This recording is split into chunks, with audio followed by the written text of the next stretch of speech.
ಬನ್ನಿ ಆತ್ಮೀಯರೇ, ಇವತ್ತು ನಾವು ಗುಜರಾತ್ ರಾಜ್ಯದಲ್ಲಿರುವಂತಹ ದ್ವಾರಕಾ ಎಂಬ ಪುಣ್ಯಕ್ಷೇತ್ರದಲ್ಲಿ ಲಕ್ಷ್ಮೀನಾರಾಯಣ ಟೆಂಪಲ್ ದ್ವಾರಕಾ ಭಕ್ತರ ಮನಸ್ಸಿಗೆ ಶಾಂತಿ ಮತ್ತು ಭಕ್ತಿಯನ್ನು ತುಂಬುವ ಸುಂದರ ದೇವಾಲಯವಿದೆ.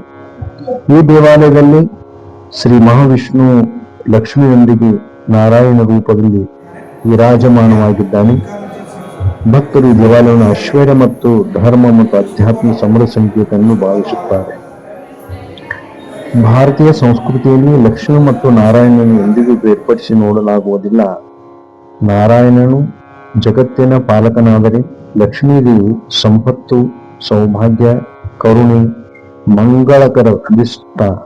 ಆದ್ದರಿಂದ ಈ ದೇವಾಲಯದ ಭಕ್ತರು ಕೇವಲ ಹಣ ಸಂಪತ್ತಿಗಾಗಿ ಮಾತ್ರವಲ್ಲ, ಜೀವನದಲ್ಲಿ ಧರ್ಮ, ಶಾಂತಿ, ಆರೋಗ್ಯ, ಸಂತೋಷ, ಸದ್ಭಕ್ತಿ ದೊರೆಯಲೆಂದು ಪ್ರಾರ್ಥಿಸುತ್ತಾರೆ. ದ್ವಾರಕೆಯು ಶ್ರೀಕೃಷ್ಣರ ರಾಜಧಾನಿಯಾಗಿದ್ದ ಪವಿತ್ರ ಕ್ಷೇತ್ರ. ಶ್ರೀಕೃಷ್ಣನೇ ಮಹಾವಿಷ್ಣುವಿನ ಅವತಾರವಾಗಿರುವುದರಿಂದ ದ್ವಾರಕೆಯಲ್ಲಿರುವ ಲಕ್ಷ್ಮೀನಾರಾಯಣ ದೇವಾಲಯಕ್ಕೆ ವಿಶೇಷ ಮಹತ್ವವಿದೆ. ಕೃಷ್ಣ ಮತ್ತು ಲಕ್ಷ್ಮಿಯವರ ಅನುಗ್ರಹ ಒಂದೇ ಸ್ಥಳದಲ್ಲಿ ದೊರೆಯುತ್ತದೆ ಎಂಬುದು ಭಕ್ತರ ನಂಬಿಕೆ. ಈ ದೇವಾಲಯದ ವಾಸ್ತುಶಿಲ್ಪವು ಅತ್ಯಂತ ಮನೋಹರವಾಗಿದೆ. ಕೆತ್ತನೆಗಳ ಕಂಬಗಳು, ಸುಂದರ ಗೋಪುರ, ಪ್ರಶಾಂತ ವಾತಾವರಣ ಮತ್ತು ಭಕ್ತಿಮಯ ಪೂಜಾ ವಿಧಾನಗಳು ಪ್ರತಿಯೊಂದು ಯಾತ್ರಿಕರ ಮನಸ್ಸನ್ನು ಆಕರ್ಷಿಸುತ್ತವೆ. ದೇವಾಲಯಕ್ಕೆ ಪ್ರವೇಶಿಸಿದ ತಕ್ಷಣವೇ ಮನಸ್ಸಿಗೆ ಒಂದು ವಿಶಿಷ್ಟವಾದ ನೆಮ್ಮದಿ ಅನುಭವವಾಗುತ್ತದೆ.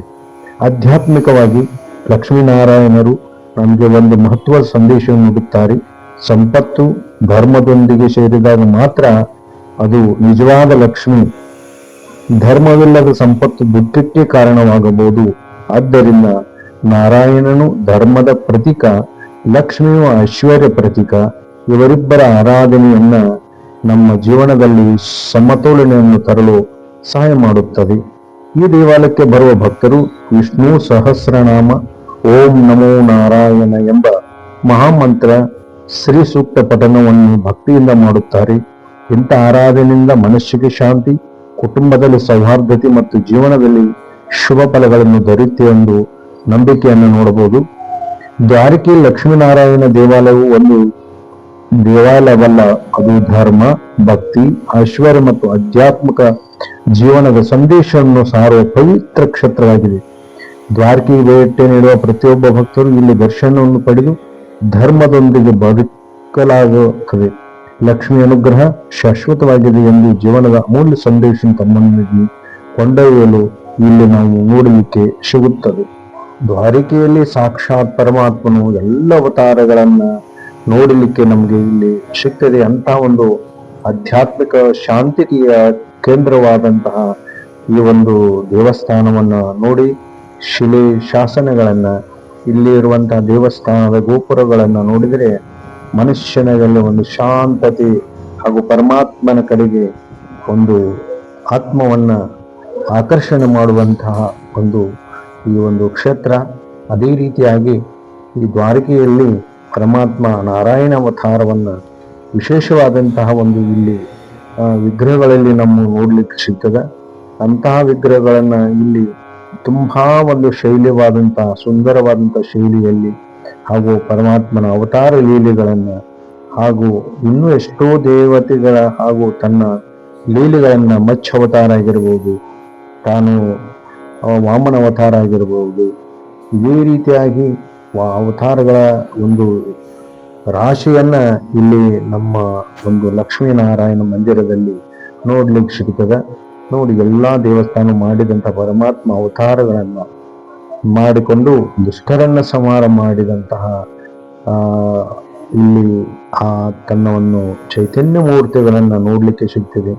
ಅದೇ ರೀತಿಯಾಗಿ ತಾಯಿ ಜಗನ್ಮಾತೆಯನ್ನ ಒಂದು ಲಕ್ಷ್ಮಿ ತನ್ನ ಅವತಾರಗಳನ್ನ ಯಾವ ರೀತಿ ಮಾಡಿದರು ಅದನ್ನೆಲ್ಲ ನೋಡ್ಲಿಕ್ಕೆ ಇಲ್ಲಿ ಲಕ್ಷ್ಮೀ ರೂಪವಾಗಿ ಹಾಗೂ ದುಷ್ಟರನ್ನ ಸಂಹಾರ ಮಾಡಲಿಕ್ಕೆ ತನ್ನ ಅವತಾರ ರೂಪಗಳನ್ನ ಇಲ್ಲಿ ವ್ಯಕ್ತಪಡಿಸ್ತಾ ಇದ್ದಾರೆ.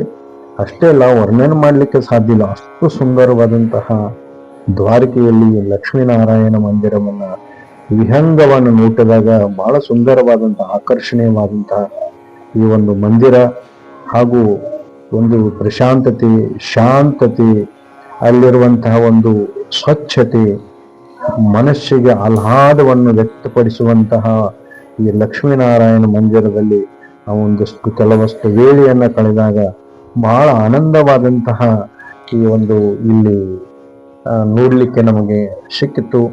ಆನಂದವನ್ನು ಪಡಿತಾ ದ್ವಾರಕಾಧೀಶನ ಮಂದಿರದಲ್ಲಿ ಎಷ್ಟೋ ಆನಂದ ಪಡ್ತಿದೀವಿ, ಅದೇ ರೀತಿಯಾಗಿ ಇಲ್ಲಿ ಲಕ್ಷ್ಮೀನಾರಾಯಣ ಮಂದಿರದಲ್ಲಿ ತಾವು ಏನಾರೋ ದ್ವಾರಕೆಗೆ ಹೋದರೆ ಇಲ್ಲಿ ವಿಶೇಷವಾದಂತಹ ಈ ಲಕ್ಷ್ಮೀನಾರಾಯಣ ಮಂದಿರವನ್ನು ಮೊದಲು ದರ್ಶನವನ್ನು ಮಾಡಿಕೊಂಡು ಶಾಂತತೆಯನ್ನು ಪಡೆದುಕೊಳ್ಳುವಂತಹ ಒಂದು ವಿಶೇಷವಾದದ್ದು. ಅದೇ ರೀತಿಯಾಗಿ ಇಲ್ಲಿ ದೇವಸ್ಥಾನದಲ್ಲಿ ಶಿವನ ಮೂರ್ತಿಯಾದಂತಹ ಶಿವನ ದೇವಸ್ಥಾನಗಳನ್ನು ನೋಡ್ಲಿಕ್ಕೆ ಸಿಗ್ತದೆ. ಯಾಕಂದ್ರೆ ಎಲ್ಲಿ ವಿಷ್ಣು ಇದ್ದಾನೆ ಅಲ್ಲಿ ಶಿವನ ಅವತಾರವನ್ನ ನೋಡ್ಲಿಕ್ಕೆ ಸಿಗ್ತದೆ.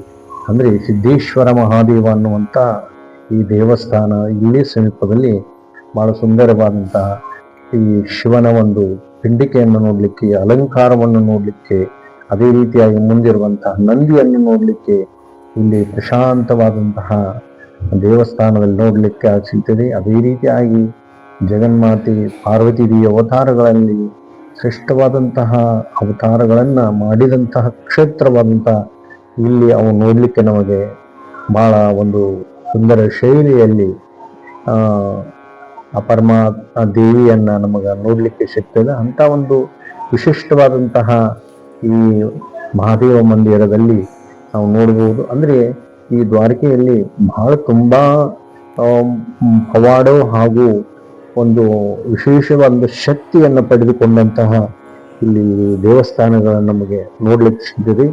ಆದರೆ ನಾವು ನೋಡಿದಂತ ಲಕ್ಷ್ಮೀನಾರಾಯಣ ಮಹಾದೇವ ಮಂದಿರ ನೋಡಿದೀವಿ.